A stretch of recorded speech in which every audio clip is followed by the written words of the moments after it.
그는 중국 건국 이래 가장 천한 국장이자 텐진 경찰계의 가장 큰 굴욕이었다. 그는 직무를 이용하여 경찰 내부에서 가장 예쁜 4명의 여경을 뽑아 자신의 애인으로 만들었다.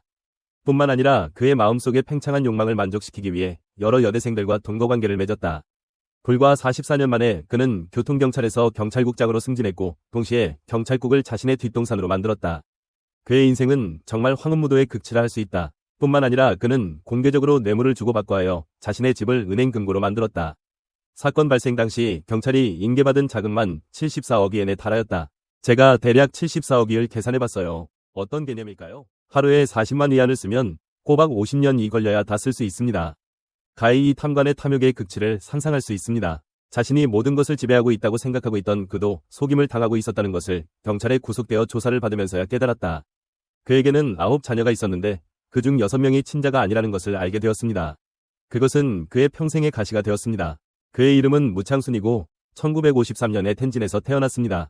그의 아버지는 당시 협동조합의 직원이었고 어머니는 가정주부였습니다. 중학교를 졸업한 후 무창순은 학업을 포기하고 텐진시 교통경찰대대의 교통경찰이 되었다. 이때의 무창순은 청년의 뜨거움을 품고 인민을 위해 일을 하려고 생각했다. 아마 그도 머지않은 장래에 자신이 텐진시의 한 손으로 하늘을 가리는 인물이 될 것이라고는 생각지 못했을 것이다. 당시 무창순은 맡긴 일에 책임을 다하는 착실한 존재였다. 그의 노력으로 1970년 입사부터 거의 20년 동안 노력하여 과장, 부처장으로 승진했다. 1992년까지 그는 텐진시 교통관리국 국장의 자리까지 꿰차게 되었다.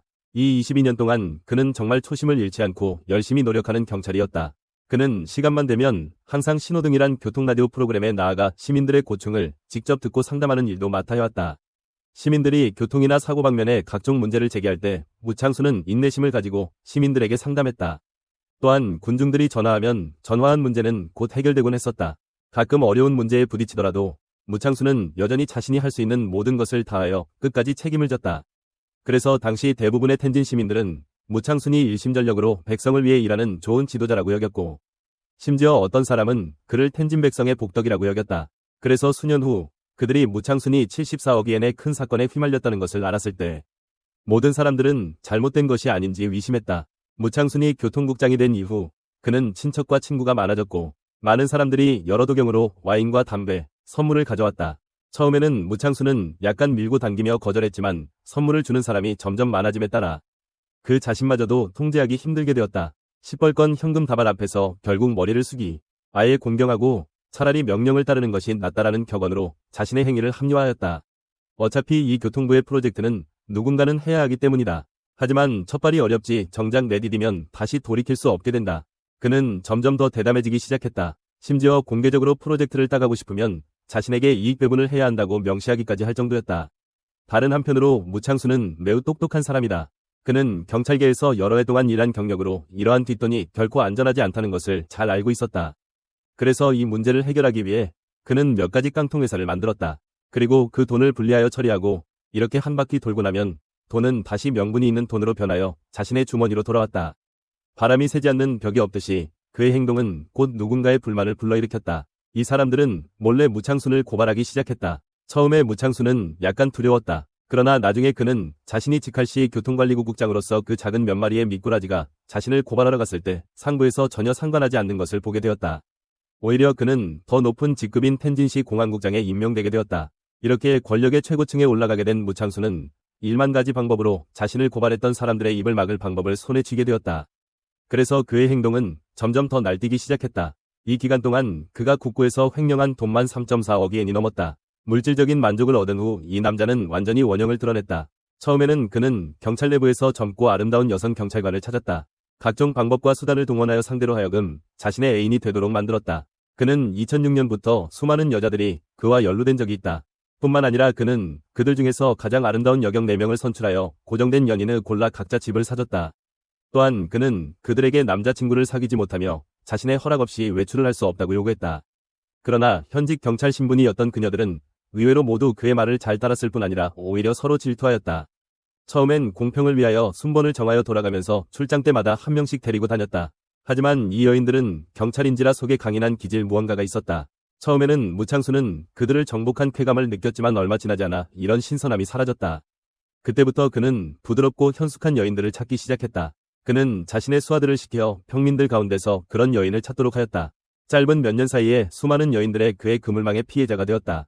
그에게 당한 여인 중에 여자 연예인 스타 1명과 대학생 4명도 있었다. 당시 무창수는 이미 경찰국 전체를 자신의 후궁으로 만들었다고 할 수 있다. 그럼에도 불구하고 일부 성격이 강한 여인들이 그의 요구에 순응하지 않았는데 그런 여인들은 바로 경찰서로 끌려가서 협박을 당하곤 했다. 결국 이 여자들은 예외 없이 그의 놀이개가 되었다. 또한 공안국장으로서 그의 이러한 여색을 좋아하는 취미는 당시 나이트클럽의 사장들의 귀에도 널리 알려졌다. 이 큰 놈에게 아부하기 위해 그들은 종종 몇몇 여자들을 보내왔다. 이런 수단으로 무창수는 이 기간 동안 호화방탕한 생활을 계속하였다. 경찰 조사에 의하면 무창수는 이 기간 9명이 애인을 두었는데 4명이 여경을 제외하고 4명이 대학생과 여자 스타였다. 당시 이 9명은 그에게 9명이 아이를 낳았다. 무창수는 이 아이들에 대해 엄청 잘해줬다. 경찰 조사가 시작되어 절차에 따라 이 9명 아이들에 대해 DNA 검정을 받았는데 6명은 그의 친자가 아니었다. 이 일은 당시 많은 시민들의 웃음거리가 되었다. 동시에 이것은 당시 텐진 시민들의 식사 후 소일거리의 쟁점이 되었다. 다시 본론으로 돌아가 2010년경까지 무창수는 이미 30여 년 동안 경찰 시스템 안에서 몸담그고 있었다. 당시 그는 직무를 이용하여 모든 사례비를 횡령하여 수혜를 받았다. 이것은 거의 공인된 규칙이 되었다. 그런데 이렇게 큰 움직임이 있었는데 정말 아무도 발견하지 못했는가? 사실 이 국장은 매우 신중하여 자신이 설립한 깡통회사를 통하여 자금을 받아왔는데 그가 아래 관리인과 연락하는 핸드폰조차도 한 번 쓰고 바꾸고 했다. 공안국장으로 경찰 조사 과정에 익숙한 그는 비록 그의 상급 2명이나 조사받고 옷을 벗었음에도 불구하고 무창수는 여전히 안전히 몸을 뺐다. 또한 무창수는 아주 뛰어난 수단을 가지고 있었다. 무창수는 인정살이에 아주 밝은 사람이었다. 1970년대에 무창순이 교통경찰로 근무할 때 동료가 있었는데 그러나 20년 후 이 늙은 경찰의 아들은 경찰학교에 시험을 보았는데 낙방하고 말았다. 그때 그는 자신의 이전 동료이자 지금의 공안국장인 무창순을 찾아가 자리 하나 마련해달라고 하면 아마 쉽게 해결될 것이라고 생각하여 매우 힘들게 무장순의 전화를 찾아서 전화를 걸었다.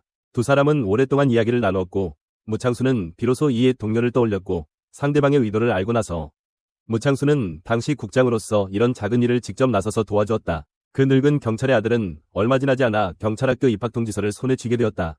두 사람은 단지 20년 전에 함께 일하던 동료였음에도 불구하고 무창수는 최선을 다해 도와주어 노경찰관을 특별히 감동시켰다. 그래서 그는 술 2병을 들고 그에게 찾아갔는데 그의 행위는 또 한 번 그를 놀라게 하였다. 그는 술을 비록 받았지만 오히려 더 비싼 담배 2개를 그에게 쥐어보냈다. 공안국장이란 높은 직에 있으면서 이렇게 작은 일들까지 돌봐주니 그의 은혜를 입은 사람들이 얼마나 많았을까? 그래서 위에서 무창순의 범죄 증거를 찾으려고 시도했을 때 이 사람들은 모두 자발적으로 증거를 제공하지 않을 것이다. 그리고 이것이 무창순이 국장이 될 수 있었던 주요 원인일 가능성이 높다. 하지만 이때 당신은 물어보고 싶지 않은가? 기왕 그렇다면 그는 또 어떻게 체포되었는가? 원래 2014년 3월 당시 중앙감찰팀이 텐진에 도착했고 그들이 텐진에 주둔하고 얼마 지나지 않아 1만여 통의 검거 편지를 받았다. 이 서한들은 대부분 익명이며 동시에 한 사람 공안국장 무창순을 가리키고 있었다. 익명신에는 무창순이 직무의 편의를 이용하여 친척을 각 부서에 넣고 불법 입찰의 형식을 통해 재물을 끌어들이고 있다고 고발했다. 감찰팀은 갑자기 일의 심각성을 깨닫았고 파리 한 마리를 잡기는 쉽지만 호랑이 한 마리를 멸망시키는 것은 간단하지 않다는 것을 알아야 했다. 조사가 순조롭게 진행될 수 있도록 조사 대상을 다른 지방으로 옮겨야 했다. 동시에 일부 핵심 증인들을 베이징으로 데려와 증거를 수집하였다. 3개월간의 비밀조사를 거쳐 2014년 7월 9일 감찰팀은 텐진의 조사 결과를 피드백하였다. 피드백 후 감찰팀이 북경으로 돌아왔을 때 당시 무창수는 심지어 자신이 또 한 번 구속을 피했다는 것을 다행스럽게 여겼다. 그러나 불과 10일이 지나서 무창순의 사위가 출국할 때 체포되었다. 원래 위에서 무창순을 놀래키지 않기 위해 이미 비밀리에 무순의 가족에 대한 출국 제안을 했다. 무창순은 사위가 잡힌 것을 알고 그는 자신의 길이 이미 끝났을 것이라는 것을 알아차렸다. 그리하여 그는 자신의 가족들을 시켜 집에 있던 금괴들을 자신의 동창이 집에 숨기도록 했다. 그리고 또 아래 사람들을 시켜 자금을 여러 곳에 분산하도록 하여 또 안전히 빠져나갈 길을 모색하였다. 그러나 그의 모든 행위는 이미 감시 중이었다. 그 후 무창수는 정식으로 구속을 당했다. 이 사건은 매우 복잡했기 때문에 전체 조사는 3년 동안 계속되었다. 조사 결과 그동안 무창수는 직무의 편의를 이용하여 부정부패와 여색놀이를 진행해왔으며 국고에서만 3억 4천만 위안을 가져가서 자신의 주머니를 채웠으며 다른 사건에 연루된 전체 금액은 74억 위에 달하였다. 이 돈들은 단서를 추적할 수 있는 돈일 뿐이며 깡통회사들을 통해 세탁된 돈이 구체적으로 얼마인지는 누구도 알 수가 없었다. 그 외에도 여색을 밝혀 경찰국을 자신의 후궁으로 만들었고 심지어 무고한 여성에게 폭행도 서슴지 않았다. 결국 2017년 5월 27일 법정에서 이 사건을 공개 심리했다.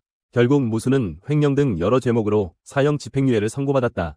판결 2년 후 무기징역으로 감형할 수 있지만 그 이하는 안 된다고 못 박았다. 즉, 무창수는 평생 완전히 감옥에서 생활해야 하는 것이다. 그러나 2014년 체포될 때까지 그는 이미 60세였다. 이 60년 중 30년 가까이 그는 황제의 삶을 누렸다.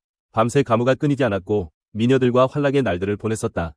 결국 철창행으로 그는 안전한 노후를 철창 속에서 보장을 받았다. 단 한 가지 마음에 걸리는 것이 있다면 9명의 자녀 중에 6명이 친자가 아니라는 것뿐이었다.